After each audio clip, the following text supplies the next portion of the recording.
Salam sejahtera untuk kita semua. Kiranya teman-teman pada hari ini saya dapati dalam keadaan sehat walafiat. Assalamualaikum warahmatullahi wabarakatuh. Om Swastiastu. Salam sejahtera. Sarve. Namo Buddhaya. Salam kebajikan untuk kita semua. Yang saya hormati Bapak Kepala Sekolah, yang saya hormati Bapak dan Ibu Guru, serta rekan-rekan tenaga kependidikan yang turut hadir untuk mengikuti kegiatan pendidikan yang memerdekakan. Materi ini kita akan belajar tentang memahami konsep pendidikan Ki Hajar Dewantara, yang mana menurut Ki Hajar Dewantara bahwa hakikat pendidikan merupakan seluruh daya upaya yang dikerahkan secara terpadu untuk tujuan memerdekakan aspek lahir dan batin dari setiap insan. Pengajaran dalam pendidikan dimaknai sebagai upaya membebaskan peserta didik dari ketidaktahuan serta sikap egois, iri, dan lainnya. Ya. Peserta didik diharapkan berkembang menjadi insan yang dewasa dan bijaksana. Itu konsep dari Bapak Ki Hajar Dewantara. Dalam pemahaman ini, maka pendidikan yang memerdekakan itu adalah suatu proses pendidikan yang meletakkan unsur peserta didik untuk mengatur dirinya sendiri. Guru dan orang tua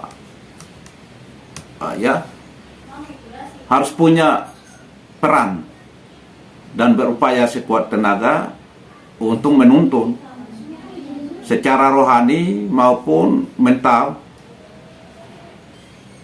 agar dapat menjelaskan arah yang terbaik dalam berpikir, menyediakan atau memfasilitasi tumbuh kembangnya anak-anak kita.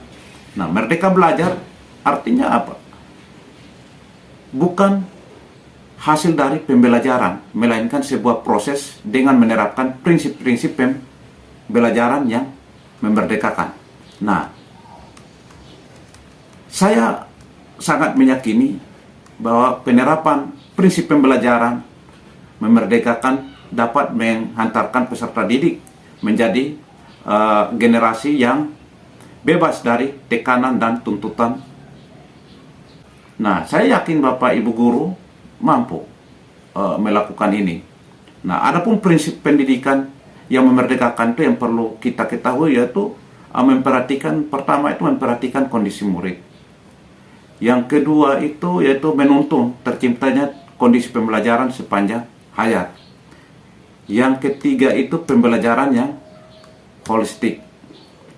Yang keempat itu adalah pembelajaran yang relevan. Dan yang kelima itu pembelajaran yang berkelanjutan. Nah,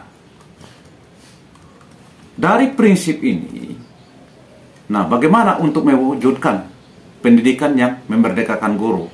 Artinya guru harus meninggalkan pemikiran-pemikirannya sebagai berikut. Jangan ada di dalam pikiran kita bahwa kita tidak mampu bekerja dan berkarya mengikuti perkembangan teknologi digital atau teknologi IT ini. Yang kedua, kita jangan menghindar dari tantangan. Yang ketiga, jangan kita berpikir bahwa murid harus mengikuti kehendak daripada kita sebagai seorang guru. Yang keempat itu artinya jangan kita berpikir bahwa kemampuan saya dalam mentransformasikan teknologi di sekolah itu sangat minim sekali. Jangan berpikir seperti itu. Tetapi yang kita harus berpikir di sini bagaimana kita memberikan suatu konsep atau membangun karakter siswa itu menjadi siswa yang merdeka. Yang pertama, kita harus menjadi contoh pada siswa. Yang kedua, menjadi apresiator. Yang ketiga itu mengajarkan nilai-nilai moral pada setiap pelajaran. Yang kelima itu mengajarkan sopan santun, itu sudah jelas. Yang keenam itu memberi kesempatan siswa belajar menjadi pemimpin, itu yang paling penting. Nah, proses pendidikan apapun bentuknya, bila hasil penanaman nilai baik itu berhasil, harus didasari dengan nilai-nilai kasih sayang terhadap siswa. Nah, landasan utama dalam mendidik dan berangkat dari kata Dorothy, saya pinjam kata-kata Dorothy sebagai kunci proses pendampingan terhadap anak didik, yaitu izinkan saya untuk menyampaikannya. Jika anak dibesarkan dengan celaan,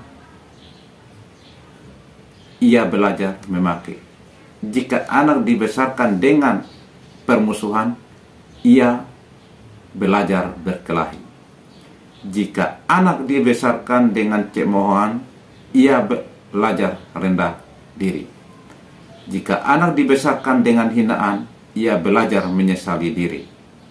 Jika anak dibesarkan dengan toleransi, ia benar-benar menahan diri. Jika anak dibesarkan dengan pujian, ia belajar menghargai. Jika anak dibesarkan dengan sebaik-baik perlakuan, ia belajar keadilan. Jika anak dibesarkan dengan rasa aman, ia belajar menaruh kepercayaan diri. Jika anak dibesarkan dengan dukungan, ia belajar menyenangi dirinya. Jika anak dibesarkan dengan kasih sayang dan persahabatan, ia belajar menemukan cinta dalam kehidupannya. Kiranya kata-kata bijak Dorothy ini mengingatkan kita bahwa belajar bukan semata-mata menyerap ilmu pengetahuan, tetapi dalam koreksi yang lebih luas. Pendidikan berupaya untuk memanusiakan manusia.